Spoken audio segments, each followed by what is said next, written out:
बिस्मिल्लाहिर्रहमानिर्रहीम। अस्सलाम वालेकुम। सियासत डॉट पी के आप देख रहे हैं। जमाल अहमद के साथ हूँ। ईमान मजारी साहिबा मेरे साथ मौजूद हैं। असदुर जेल में हैं। जमानत मिलनी थी, नहीं मिली। जज साहब छुट्टी पर हैं। हो क्या रहा है सारा केस अब तक कहाँ पहुंचा? कौन मिला है, कौन नहीं मिला, सुप्रीम कोर्ट में डिस्कस हुआ। ईमान कैसी हैं आप? खैरियत से हैं? जी अल्लाह का शुक्र। आज फिर जमानत का जो केस था वो मंडे तक चलेगा गालिबन असदुर की।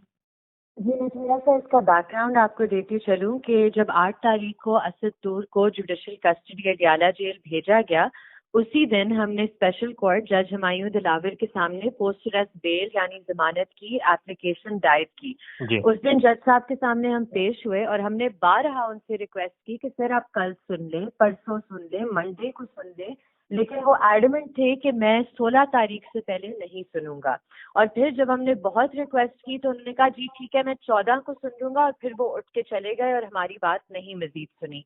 आज जब 14 तारीख को उनकी जमानत की एप्लीकेशन लगी हुई थी तो जज साहब ने एडी लीगल उनके सामने एफआईए की तरफ से पेश हुए ये बहाना बनाकर कि जी आयो पिम्स में है, लेकिन जज साहब ने शायद मुनासिब नहीं समझा ये पूछना कि आयो के साथ क्या पूरा रिकॉर्ड अस्पताल में था, फिम्स में था, कि एडी लीगल वो रिकॉर्ड नहीं पेश कर सका।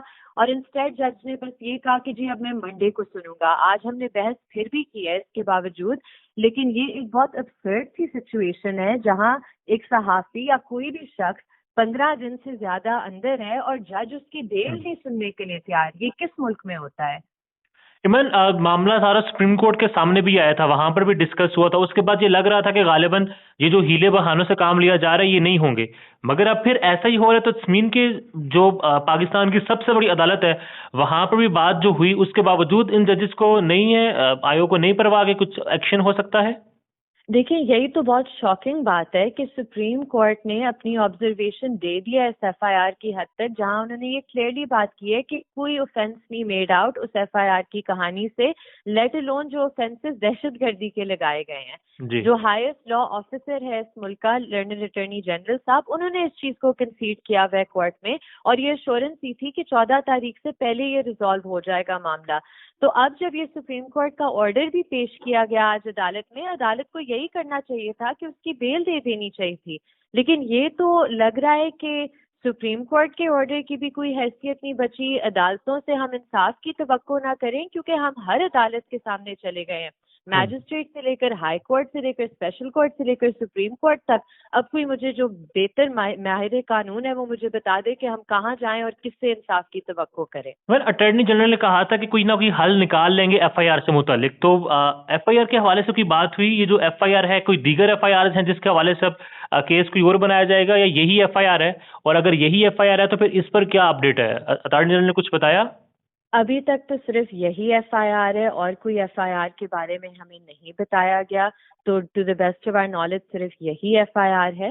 और ये भी जो एफआईआर है, जब हाईएस्ट लॉ ऑफिसर खुद सुप्रीम कोर्ट हाईएस्ट अदालत में खड़े होकर ये बात तस्लीम कर रहे हैं कि जुर्म नहीं बनता, और वो जुर्म बिल्कुल नहीं बनते जो वो कह रहे हैं कि सेक्शन 9-10 लगे हुए हैं, टेररिज्म और ग्लोरिफिकेशन ऑफ टेररिज्म। तो ये पर्चा अभी तक किस तरह चल रहा है, ये मेरी समझ से बाहर है। अटॉर्नी जनरल क्या कहते हैं? कि आपकी मुलाकात हुई, कोई बात हुई इस एफआईआर के हवाले से? जरा उन्होंने कहा जी था कि कोई देखिए हल निकाल हमने, देंगे। जी बिल्कुल, जब हमने उस दिन जब सुप्रीम कोर्ट में ये मामला हुआ था तो हमने रिक्वेस्ट उन्हें की थी कि जी प्लीज ये रिजॉल्व कर दें। आपने खुद एश्योरेंस दी दी है that you will look into the matter, लेकिन अनफॉर्चुनेटली कुछ नहीं हुआ। तो इस पर हम क्या मजीद कह सकते हैं? मुलाकात हुई है असदुर से? हंगर स्ट्राइक खत्म हो चुकी थी क्या? अब दोबारा फिर से वो हंगर स्ट्राइक पर तो नहीं है?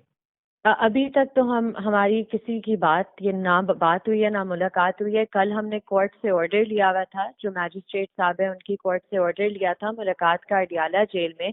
जब हम अडयाला जेल पहुंचे तो हमें वापस भेजा गया कि कोई मुलाकात नहीं हो सकती। और ये एक और गैर कानूनी और गैर आईनी चीज है कि जो तमाम अंडर ट्रायल प्रिजनर्स हैं अडयाला जेल में, उन सब पर एक ब्लैंकेट बैन लग गया है कि कोई अपनी फैमिली या वकला से नहीं मिल सकता। ये मुल्क नहीं, अब ये मजाक बन चुका है। असदुर की मदर का क्या रिएक्शन है? वो क्या कह रही हैं? देखिए जाहिर सी बात है, उनकी 78 इयर्स हैं एज की, और वो बहुत बूढ़ी हैं, उनकी तबीयत ठीक नहीं है। वो जाहिर सी बात है बहुत परेशान है। असद उनका वाहिद इधर केयर गिवर है। तो आप सोच ही सकते हैं कि उस बूढ़ी माँ पर क्या गुजर रहा होगा इस टाइम पर। अब इमरान लास्ट में बस ये बता दें व्हाट नेक्स्ट। असद दूर जो है वो जितनी भी पेशियां हुई वो जाते हुए कह कर गए थैंक यू चीफ जस्टिस।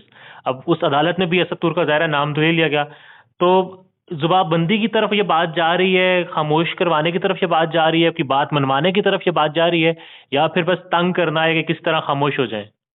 देखिए, ये जो मुल्क में एक तसलसल से ये चीज़ चल रही है कि जो क्रिटिकल आवाज़ है उसे दबा दें, या तो उसे अगवा कर दें, जबरन लापता कर दें, जेल में फेंक दें, और आप कानून जितनी बातें करना चाहते हैं, आइन की जितनी बातें करना चाहते हैं, ना अदालतें रिलीफ देंगी, ना अदालतें सुनेंगी, और ना ही अदालतें इंटरेस्टेड हैं अपनी ऑर्डर्स की इम्प्लीमेंटेशन में।